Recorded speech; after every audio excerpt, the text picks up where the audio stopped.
Hola, buenas tardes, soy David Pérez Vega y quería hablar hoy de este libro. Yo el Supremo, de Augusto Roa Bastos, escritor paraguayo, nacido en 1917 en Asunción y muerto en la misma ciudad, si no recuerdo mal, lo voy a leer, en 2005. Esta es una edición conmemorativa de la RAE en colaboración con Alfaguara, que se publicó en 2017 coincidiendo con el primer aniversario de su nacimiento. La verdad es que me gustan estas ediciones, que están llenas de notas y de estudios anteriores y posteriores al libro, y en este formato he leído ya dos libros que me gustaron mucho, o bueno, he releído realmente. He releído Don Quijote de la Mancha de Cervantes, que me encantó el estudio con las notas, y he releído también Cien años de soledad. Y son libros que son baratos y realmente son libros con unos estudios y una edición espectacular. Bien, yo el Supremo le tenía pendiente desde hace tiempo, o sea, siempre he sabido que esta novela publicada en Buenos Aires en 1974 era una de las más grandes, se consideraba, si no la más grande, novela latinoamericana de dictadores. Roa Bastos la tuvo que escribir en Buenos Aires porque estaba exiliado de la dictadura del general Alfredo Stroessner. Lo he tenido que leer porque si no se me olvida el nombre. Pero realmente en este libro habla de otro dictador. Habla de un dictador que le llama el Doctor Francia y cuyo nombre completo es José Gaspar Rodríguez de Francia, que gobernó Paraguay desde 1814 hasta 1840, cuando murió. Bien, Roa Bastos, por lo que se cuenta en los estudios, estuvo fascinado e interesado en la figura de este dictador desde que era bastante niño. O sea, es una figura que en Paraguay no deja de ser discutida. ¿Por qué es discutida? Pues porque a pesar de ser un dictador y tener un mandato autoritario, como ocurre con los dictadores, también se le considera como el padre fundador de la patria de Paraguay. O sea, una vez que en 1810 los países latinoamericanos se separan de España y dejan de ser colonias, en Paraguay hay unos momentos de indecisión y hay un momento que ya toma el poder el doctor Francia y lo mantiene durante más de 3 décadas, casi 4 décadas. De hecho, llegó a ser llamado el dictador perpetuo. Una cosa que hace el doctor Francia es que consigue mantener la independencia de Paraguay, porque una vez que se separa de España, tanto Argentina como Brasil quieren que se convierta en una de sus provincias. Uno de los logros de este dictador es que el Paraguay sea y siga siendo, como es en la actualidad, un país independiente. Bien, el tiempo de la novela empieza en 1840, cuando el dictador ya es un anciano de 84 años que está a punto de morir. La novela comienza cuando el secretario del Supremo, que se llama Patiño, se llama Policarpo Patiño, le lleva un pasquín que ha sido quitado esa mañana de la puerta de la catedral. En ese pasquín, imitando el estilo del dictador, se habla como de su edicto de muerte. O sea, se habla de una ordenanza en la que después de muerto, pues al dictador habría que cortarle la cabeza, ponerla en una pica y habría que ahorcar a sus colaboradores más cercanos. El Supremo se enfada y quiere averiguar quién ha sido la persona que se ha atrevido a colocar este pasquín en la puerta de la catedral. Para esto le encarga a Patiño que investigue entre todas las personas que son escribas y que pueden tener algo en contra de él.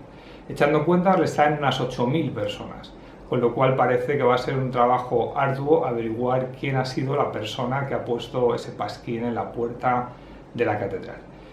Como buen dictador, el Supremo es alguien paranoico, alguien que tiene una idea absolutamente ególatra de sí mismo. Él se considera el salvador de la patria, considera que ha hecho cosas muy buenas por su país que no han sido entendidas o han sido tergiversadas en el extranjero. Realmente el doctor Francia tiene una personalidad peculiar, es un hombre culto, un hombre de cultura francesada, moderno para la época, expulsa a los jesuitas de su territorio, por ejemplo, y continuamente en su discurso hace citas de clásicos de la historia, de la filosofía, de la literatura. O sea, es decir, la voz narrativa que la mayoría del tiempo pertenece al dictador es una voz narrativa culta. El texto tiene diversos niveles, o sea, el dictador al principio empieza con una conversación con su secretario, con Patiño. No está dividido el texto en guiones, sino que la conversación está integrada en el propio cuerpo narrativo, pero luego el texto tiene como diversos niveles discursivos. Hay momentos que el dictador está dictando, como el propio nombre literalmente dice, a Patiño algunas de sus ordenanzas, pero a veces también leemos páginas que el dictador está escribiendo en un diario íntimo, por ejemplo. De hecho, podemos encontrar diversos tipos de escritura. Lo tenía aquí anotado de uno de los estudios. Hay una parte que se llama la circular perpetua, donde se escriben ordenanzas para el país. En el cuaderno privado, donde escribe algo más personal, cuaderno de bitácora, la voz tutorial, autos supremos. También, además de la voz de las diversas voces del dictador, a pie de página nos encontramos con la voz de alguien autodenominado el compilador, que el compilador podríamos pensar que es la figura del escritor Augusto Roa Bastos, que prefiere, en vez de llamarse escritor, llamarse compilador, porque según él está compilando textos que ha ido recogiendo de múltiples fuentes, y él piensa que el libro lo emerge directamente de algo así parecido al Pueblo paraguayo. Es un libro escrito por el pueblo o para el pueblo, que habla de la historia de su dictador y la historia de su país. Las conversaciones que tiene el dictador no siempre son con Patiño, a veces son con algunos personajes históricos que aparecen en su cabeza, que empieza a sufrir algo ya parecido a la demencia senil, y a veces incluso habla con su perro. Este es un detalle realmente, claro, muy cervantino, hacer hablar a los perros. Habla con personajes históricos, por ejemplo, yo que he leído literatura argentina, pues aparecen aquí personajes históricos de la independencia argentina, sobre todo Manuel Belgrano.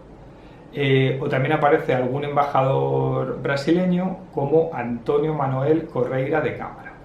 Y el Supremo, de sus 84 años, de su senilidad, mantiene conversaciones con estos personajes históricos en los que recuerda hechos del pasado y cómo él consiguió mantener la independencia de su país frente a las amenazas externas, primeramente de los españoles, de los argentinos o de los brasileños. Bien, el compilador, que sería la figura de Roa Bastos, lo que hace a veces es apostillar textos que contradicen la versión que está dando al lector el Supremo de su relación con Belgrano, por ejemplo. Entonces, de repente, el Supremo cuenta algo de Belgrano y luego a pie de página el compilador muestra una carta donde Belgrano explica que las cosas fueron de otra manera. A veces los discursos son con personajes históricos del mundo de la ciencia, sobre todo naturalistas que iban a Paraguay a estudiar los animales o las plantas, y cuando vuelven a Europa pues escriben textos o su versión de lo que ocurre en Paraguay, de cómo es el dictador. El dictador conversa con esos libros para negarlos, y el compilador nos muestra páginas de esos libros que niegan las palabras del dictador. Es un texto que continuamente se está contradiciendo a sí mismo con diferentes puntos de vista y diferentes versiones. De hecho, hay un momento extraño donde el compilador nos habla de algo más personal suyo, porque traslada la escena desde 1840 hasta 1932, cuando él es un niño que está en el colegio y a través de un compañero que había tenido un antepasado que había servido al Supremo intenta conseguir una pluma que perteneció al Supremo. Y aquí ya se nos va mostrando la obsesión de este compilador, o de Augusto Roa Bastos, por el personaje histórico que era el doctor Francia. Bien, hasta aquí más o menos un poco la estructura de cómo es el libro. En los estudios, uno de los estudios previos, Ramiro Domínguez señala sobre Yo el Supremo. Dice: pone esmero en soslayar la línea argumental que elude la forma episódica o acumulativa, y por una suerte de collage de elementos estructurales disímiles, drama, novela, crónica, fábula, historia, glosa, desarticula cualquier prenocción de géneros literarios convencionales. Realmente lo que hace Roa Bastos en su novela es un logro artístico, pero yo como lector no me he visto satisfecho por el trabajo. No quiero decir con esto que no creo que sea un gran libro de orden literario elevado, pero la verdad hay un problema que no me lo he pasado bien leyéndolo, no me lo he pasado bien en muchas de sus páginas. ¿Y por qué ha sido esto? Pues porque me ha resultado difícil identificarme con un dictador ególatra en primer término, y también porque, como dice Ramiro Domínguez, la novela está formada por imágenes, por collage, que eluden la construcción episódica. Me he dado cuenta de que yo, como lector, deseo que me cuenten una historia, deseo sentir qué va a pasar. No me vale tampoco una historia de bestseller, algo trillado, que lo que va a pasar es elemental. Tiene que haber una construcción compleja novelística, pero si vas saltando unos personajes que no sabes quién son a otros a través de una figura de un narrador con el que no te sientes identificado, en algún momento me he visto como lector expulsado de la novela. He visto que estaba leyendo un tanto perdido, y las notas del compilador me han servido para saber dónde estaba o con quién estaba conversando en ese momento de forma delirante el Supremo.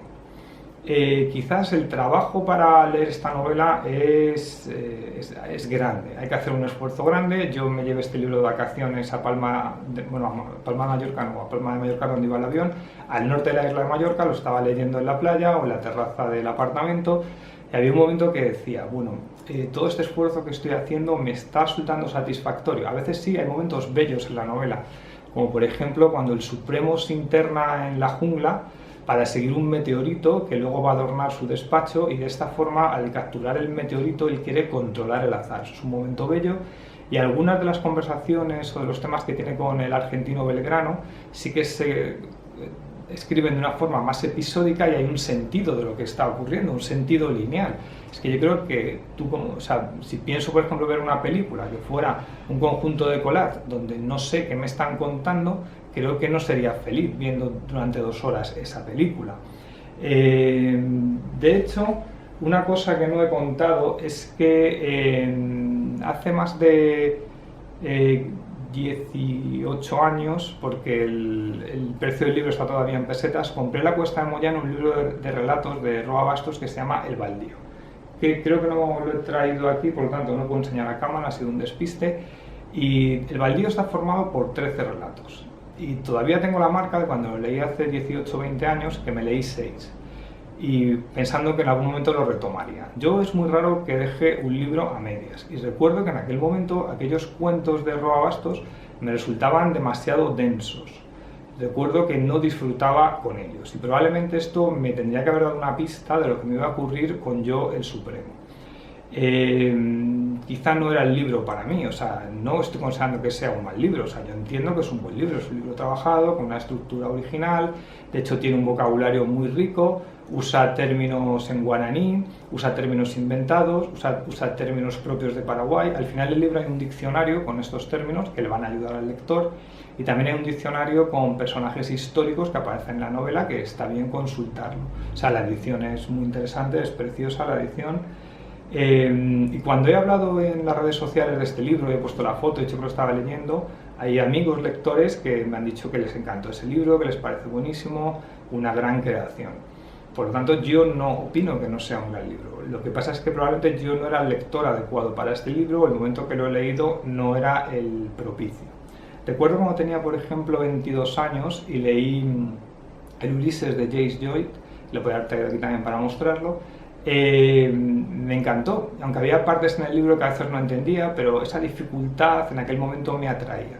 Yo creo que a estas alturas ya me atrae algo que me haga disfrutar de un modo más claro, o sea, que me haga pensar, me haga reflexionar, pero que no necesite este esfuerzo tan arduo para una satisfacción tan breve o tan... Me ha parecido un libro huraño. O sea, realmente Yo, el Supremo, un libro difícil de disfrutar, aunque es cierto que bueno, pues es un hito dentro de la narrativa latinoamericana de dictadores, y que probablemente no era mi mejor momento para leerlo, o yo no era el lector adecuado para este libro, que imagino que otra persona pues le podrá gustar. Espero que mis comentarios sobre este libro os hayan interesado, y ya os veo en la próxima. Hasta luego.